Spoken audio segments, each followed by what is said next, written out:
I'm Mike Thomas with the marketing department at BGM Group, and I am here with Nick Shaffery. I'm in business development. I'm also a licensed CAM here in Florida. I hope you guys are all having an amazing day. We are. I got Nick here, who has years of experience being a CAM, and now on the other side as a vendor for CAMs. I want to know the horror stories that he has seen in the audit world or any type of community association stuff you've been with. So, Not calling out the names of these never. organizations, but let's just have a little fun and see if anybody can relate to these horror stories. So on the audit side, I've been helping CAMs and boards meet amazing CPAs on our team and getting them services. I have seen... And saving the day, I'm assuming. Our BGM Yeah, group saves the day of these horror stories. It's one of my favorite things, is helping our communities. But yes, I have had a couple horror stories. Some interesting ones were a community that had been established for 30 years. They just did their restatement. You actually have to re-register with the state after a certain period of time. And it came up when they were going through the records. The attorney said, "Hey, I don't see your tax records." Turned out they hadn't actually ever filed taxes. And I feel like this is one of the questions I've seen you ask at these association At the expos. networking, yeah. At the expos, if you've ever seen me at the table, I have all my items out so you can remember us by. But one of the items specifically is a notebook used by CAMs and board members. And I always try to ask the same question over and over again. State of Florida, you are a non-for-profit entity, condo or HOA. Do you or do you not need to file taxes? More often than not, the board members do know the correct answer, and the CAMs, obviously, we know what we're supposed to be getting done. But there are times when they genuinely were not given good information, and they've kind of just run with it. In a previous episode, we talked about how often does the boards change over. There are situations where the boards don't change over. They're there for a decade or more, and they're doing everything right that they think that they're doing. Yeah. They're helping their communities. They're putting away money. They're paying vendors. They're keeping up with the asset. But someone... I mean, y'all are doing a lot of work out there. Yeah, and you don't get paid for it. And it's something I always try to take care of my boards. Like, if I can bring along some snacks or whatever else for the community, for the group, I always tried to take care of that when we were holding our meetings, especially the long ones. The annuals and the budgets were always very contentious, and they're even more so now. But let me ask you this. All right, so on that question, do you need to file your taxes as an association? Yes, every year you're supposed to file. It's but usually, how many people say no? I would say maybe 10%. Okay. I wouldn't say more than that. So 9 out of 10 of y'all are doing great. Yeah, it's just that 1% of those, or that 1 out of the 10, that they're just given bad information. It's not know. Yeah, and it's not an assumption on their part. They asked somebody who they thought knew what they were talking about, and they didn't necessarily get the right answer. So we try to help them out to the best of our ability. We'll get them filed in good faith with the IRS. And one thing I would definitely not recommend doing is calling up the IRS and telling them that you never did that. Talk to your CPA. That would be a horror story. Yeah, that would be a much more horror story. That would be a multi-part Jason Freddy situation. There we go. But as for CAM World, I was a CAM practicing in Florida for, goodness, 5 years now. And one of the more interesting ones was around the time of Halloween. We had... So this actually happened. Horror story around Halloween. That's perfect. All right. So let's set the stage. So it's a community that I managed for, and they had set up a very detailed horror scenario. Okay. And one of them was a child. It wasn't a real child. It was an animatronic hanging from the side of the house out of a window. So they were getting everything set up. Their immediate neighbors knew what was going on. Doesn't mean that the neighbors that were driving through the rest of the neighborhood knew what was going on. So they called the police. There's a child hanging out of a window. Its legs are kicking. It may fall at any moment. I'm down below it right now. What am I supposed to do? This woman almost had a heart attack. She actually had a, I think it's called an angina. It's like a cardio event. And needless to say, as a CAM, the phrase comes in, fire, flood, or blood. This was close enough.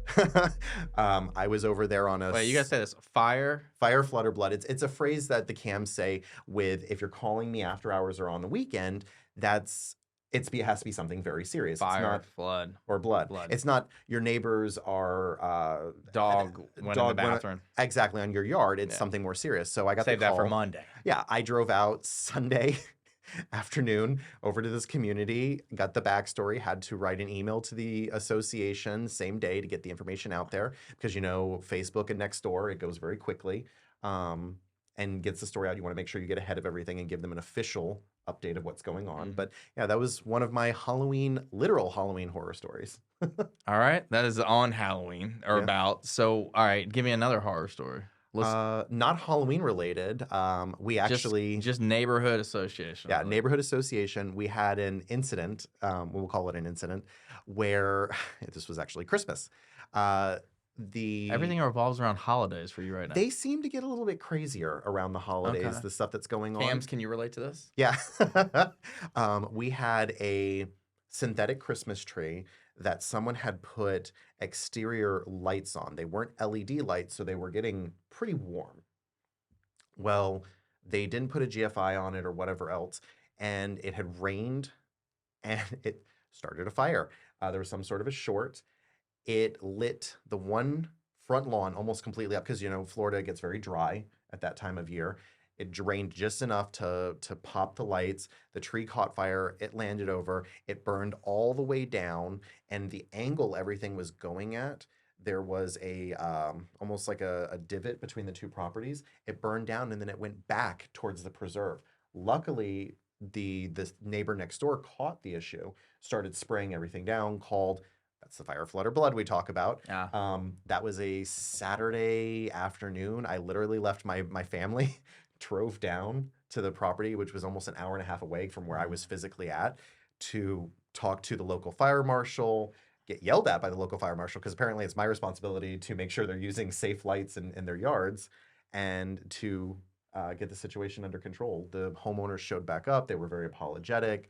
The marshal was not having it. He was very cranky. He probably had to leave his family too. Yeah. But the neighbor was kind of the hero at that point. And the neighbor actually had my contact information because at board meetings, I typically gave out my card so that if a homeowner needed assistance with something and the typical channels weren't working, they could You were reach there. out to me. The neighbor was a superhero, though. Yeah, he was. He literally was fighting that with one of these, I don't know if you guys have ever seen them, the hoses that expand when they're Yeah. but those things are super narrow and they don't actually produce a lot of water. It's why none of us typically buy them. Yeah. But he's literally I'm trying to guilty of fight the buying fire one. with that. Yeah, it was an interesting day. But I mean, I almost want to know who like Chevy Chase's Cam was back then when he did the lights and Oh my everything. and goodness, then I the couldn't even house. imagine. Like, what neighborhood Cam was that back in the day? And I'm sure when the cams see this out there, I would love for them to comment below if they've got any crazy stories. Don't include the name, don't include your management company, but just interesting experiences. I think that'd be an interesting thread. There's no doubt we could go probably an hour at least on this, or we probably easily. have like a whole TV show series or Oh, yeah. something. Give me one more story though. Let me see, a really interesting I'm one. putting you on the spot, so if, I'm appreciate already you coming up with this on your head. So. Yeah, there was one that I dealt with on a wellness check. Those who are cams that work in condominiums. Condominiums fall into some very interesting regulatory items. Some of them have access to units, some of them don't. And the wellness check that we did was on a homeowner who they were doing something with their kid. They didn't realize that the dog had gotten into the bathroom. They had sort of like a faucet, like a all-in-one kind of unit, but all you had to do was lift it up and it would start the thing flowing. So the person didn't hear what was going on in the bathroom because the dog was having a party. And the very tired young woman with her child didn't realize that the tub had overflowed. It had gone down 4 floors below it. The dog like surfing in the bathtub or something? Oh, the dog was having a ball. Like the dog was literally, when we came up to the area, Jeez. was bouncing around in the water, and the mother has got a baby on her hip and tries to pull the dog out of it. And I'm taking off my jacket. I grab the dog by the collar because I knew this dog because she walks it around the common area outside, and I'm like, come here, and we get the dog away. We get the dog into the kids' room. Okay. And we turn off the water, but it had flooded all the floors down below, and it literally looked like a sheet of water coming down in the units because there was just this seam that the water found its way, another phrase cams are used to, and it went all the way down to the bottom floor, and drywall damage, all this different stuff. Multiple units had to file insurance claims, and then they have to file back against the primary occupant. We got lucky, which I know all of you guys had to deal with this, where they say, well, it's the condo's responsibility. No, you flooded it. It's not the condo's area. Even if it went into the condo's common areas, it still is the homeowner's initial responsibility. And she was very gracious about it. She took care of everything. She was very apologetic. I think everybody below her got like gifts every Christmas after that. There you go. Happy neighbor. Yeah, but it was a little bit of a horror story, but it ended well enough because people were home. We were able to address it. We were able to get it stopped, and I worked with our vendors to try to mitigate the issue and dry everything quickly because that time period is very tight that you have to address that. But yeah, it was an interesting day. That's great. Well, hey, if anybody wants to network with Nick and learn more about BGM services and share stories, probably too. And we can always commiserate, especially at the networking events, different stories of stuff that we've seen. Yeah. So I think, that's one of the great things about having you at the BGM group is you have the background of being in the CAM side too. And then you can be a wonderful assistance to people with our services that we have to offer at BGM group. Yes, sir. And we have a dedicated attest team. We handle everything from audits down to cash statements and taxes, obviously, for the HOAs as well. You're not dealing with a mom and pops. You're not dealing with tax season. So I remember what it was like to try to get all my signatures in before December, January, so that we'd be at the front of the line. Because when you try to go to a CPA in February that handles taxes as well as doing HOA work, good luck. Yeah. And we now know 9 out of 10 people knew the answer to this, but that 1 out of 10 that still didn't know is, yes, you have to have your taxes done. You have to file your taxes. It's usually either an 1120 or an 1120H typically. There are some that are recorded under a few other types, but in that particular case, I would have a conversation with your attorney and also with the CPA that's going to be working on fixing your taxes. A lot of times it really should be under the 1120H. That's the most common one used. And speaking as a CAM and coming into this field now, that's what I've gotten to experience and what I've gotten to learn. Very good. Well, if y'all want to network with Nick, share your email address one more time. So it's super easy. It's in for my first name, my last name, SHAFFERY @bjmgroup.com. Feel free to hit me up anytime. If you look me up on LinkedIn, I am the only Nick Shaffery on there. So comes in very handy having such a unique last name, not necessarily for pronunciation purposes, but hit me up anytime and I'm happy to assist. Thank y'all for watching, and we are BGM Group. Thank you. Have a great day.